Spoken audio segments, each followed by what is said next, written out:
Price the Lord, ஹல்லேலூயா. கிறிஸ்துவுக்குள் பிரியமானவர்களே, இந்த அருமையான காலை வேளையிலும் தேவ சமூகத்துக்கு வந்தவங்க ஒவ்வொருவரையும் இயேசுவின் இணையற்ற நாமத்தினாலே அன்பின் வாழ்த்துக்கள். இந்த நாளிலும் லூக்கா 14ஆம் அதிகாரத்தில் ஒரு உவமையை இயேசு சொல்லியிருப்பார். என்ன சொல்லியிருக்கிறார்? தம்முடைய பிள்ளைகளுக்கு அவர் சில ஆலோசனைகளை கொடுக்கிறார். அதனால்தான் அதில் இந்த காரியத்தில் 35வது வசனத்தில் காதுள்ளவன் கேட்க கடவன். இன்னைக்கு பிரசங்கத்தை கேட்க வந்திருக்கிறீங்க, கவனமாக கேளுங்க.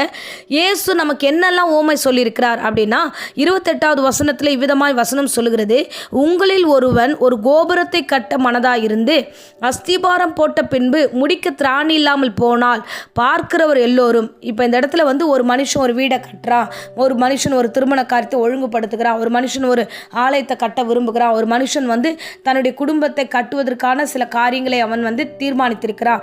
அப்படின்னா அவன் கட்டும்போது அஸ்திபாரம் போடுகிறான், அந்த காரியங்களை அவன் உருவாக்குகிறான், ஒரு காரியத்தை அவன் துவங்குகிறான். அதை துவங்கினவன் முடிக்க திராணி இருக்கா என்பதை அவன் என்ன பண்ணணும்னா 30வது வசனம் சொல்லுகிறது, அந்த மனுஷன் கட்ட தொடங்கி அதை துவங்கினதுக்கப்புறம், ஒரு வேலையின் காரியத்தை துவங்கினதுக்கப்புறம், ஒரு பிஸ்னஸை துவங்குவதற்கு முன்பதாக அதை என்ன பண்ணணும்னா தனக்கு அந்த பிரயாசம் இருக்கா, அதை முழுவதுமாய் கட்டி முடிக்க நமக்கு திராணி இருக்கா, அதனால் நம்மளால் முடியுமா என்பதை அவன் யோசிக்க வேண்டும், அவன் கணக்கு பார்க்க வேண்டும். அந்த வசனத்தில் வாசிக்கிறேன் பாருங்க, அந்த மனுஷன் கட்ட துவங்கி முடிக்க திராணி இல்லாமல் போனால் என்று சொல்லி தன்னை பார்க்கிற எல்லோரும் பரியாசம் பண்ணுவார்கள் என்று அவன் அறிந்து என்ன பண்ணணும், அதற்கு முன்பதாகவே அவன் உட்கார்ந்து கணக்கு பார்க்க கடவன். 30வது வசனம் சொல்கிறது, அவன் உட்கார்ந்து செலவு எவ்வளோ ஆகும் என்ன ஆகும் என்பதை கணக்கு பார்க்காமல் இருப்பானோ? கணக்கு பார்க்கணும், அதை உட்கார்ந்து கணக்கு பார்க்கணும். இன்னைக்கு கர்த்தருடைய வார்த்தை சொல்லுகிறது, கவனமாய் கேளுங்க. காதுள்ளவர்கள் கேட்க கடவன். நீங்கள் ஒரு காரியத்தை துவங்குவது முக்கியம் அல்ல, அந்த காரியம் கட்டி முடிக்க முடியுமா? ஒரு வீடு கட்டி முடிக்க முடியுமா? ஒரு திருமணத்தை சரியாய் நேர்த்தியாய் முடிக்க முடியுமா? ஒரு காரியத்தை, அந்த பிஸ்னஸை நம்ம சரியாக கட்டமைக்க முடியுமா என்பதை முதலாவது துவங்குவதற்கு முன்பதாகவே உட்கார்ந்து அதற்கான நேரம், செலவு எல்லாவற்றையும் நம்மளால் பண்ண முடியுமா என்பதை கணக்கு பார்க்க வேண்டும். நம்ம அறிவாய் யோசிக்க வேண்டும். இது கர்த்தர் சொல்லியிருக்கிற ஆலோசனை. இது இரட்சகராக இயேசு கிறிஸ்து நமக்காக ஒரு ஆலோசனை கொடுத்திருக்கிறார். ஒரு காரியத்தை துவங்குவதற்கு முன்பதாக, ஒரு காரியத்தை எடுப்பதற்கு முன்பதாக, ஒரு காலேஜில் சேர்வதற்கு முன்பதாக, ஒரு படிப்பை செலக்ட் பண்ணுவதற்கு முன்பதாக, இதை நம்மளால் முடிக்க முடியுமா? இந்த சப்ஜெக்ட் நமக்கு சரியானதானா? இந்த வீடை நம்மளால் கட்டி முடிக்க முடியுமா? நம்ம கையில் பண வசதி இதுக்கு தகுந்தா போல இருக்கிறதா? நம்ம வீட்டில் இந்த திருமண காரியத்தை எடுத்திருக்கிறோமே, இந்த காரியத்தில் நம்ம கையில் பணம் சரியா இருக்கிறதா? எவ்வளவு செலவு செய்ய வேண்டும்? அப்போ ஒரு மனிதன் நீங்கள் எதை துவங்கினாலும் அதை செய்வதற்கு முன்பதாக உட்கார்ந்து வீட்டாரோடு கணக்கு பார்க்க வேண்டும். அல்லேலூயா. 31வது வசனத்தை பாருங்க, அதுலேயும் அப்படிதான். ஒரு ராஜா இன்னொரு ராஜாவோடு யுத்தம் பண்ண போகும்போது தாங்கிட்ட இருக்கிற ஆட்களும் பலமும் கரெக்டாக இருக்கா, அந்த எதிரியானவர்களோடு கூட நம்ம சரியாய் நம்ம யுத்தம் பண்ண முடியுமா என்பதை நாம் பார்க்கணும் அப்படின்னு வேதம் இன்றைக்கு சொல்லுகிறது. அல்லேலூயா. அன்பான பிள்ளைகளே, இன்றைக்கு வேதம் சாதாரணமாக நமக்கு போதிக்கல, உணர்வோடு சில காரியங்களை எச்சரிப்போடு கர்த்தர் பேசுகிறார்.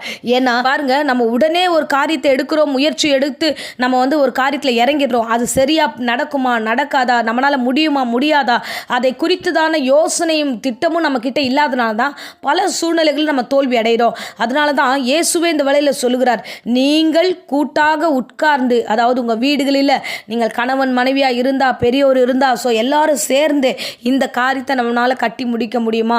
இந்த திருமணத்தை ஒழுங்காய் முடிக்க முடியுமா? இந்த காரியத்தை நம்ம செய்து கட்டி இந்த வேளையில் நம்ம சாட்சியாய் வாழ முடியுமா என்பதை எல்லாம் உட்கார்ந்து நாம் கவனிக்க வேண்டும். இதை தான் இயேசு கிறிஸ்து சொல்லுகிறார், காதுள்ளவன் கேட்க கடவன். காதுள்ளவன் என்ன செய்யணும்னா, என்ன செய்யணுன்ற ஆலோசனை உட்கார்ந்து கேளுங்க.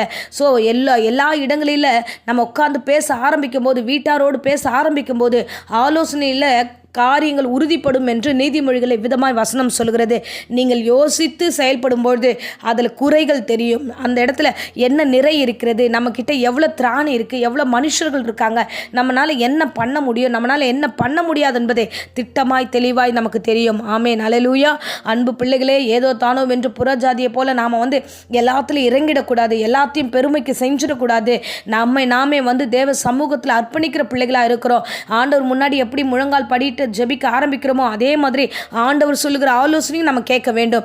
இன்றைக்கு ஆலோசனை சொல்லுகிறார், உன்னால் ஒரு காரியம் செய்ய முடியும் என்றால் அந்த காரியத்தை துவங்குவதற்கு முன்பதாக உன் வீட்டாரோடு அமருங்க, ஆலோசனை பண்ணுங்க.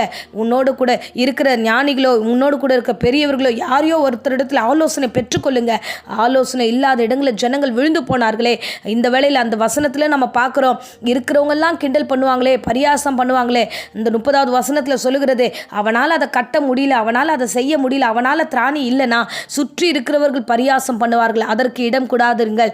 அதுக்கு தான் பரியாசம் பண்ணுவதற்கு முன்பதாகவே ஜனங்க வந்து நம்மளை கை நீட்டி பேசி சிரிப்பதற்கு முன்பதாகவே நம்ம வீட்டாரோட நம்ம ஜனங்களோட நம்மோடு கூட இருக்கிறவர்களோடு கூட நீங்கள் ஆலோசனை பண்ண வேண்டும்.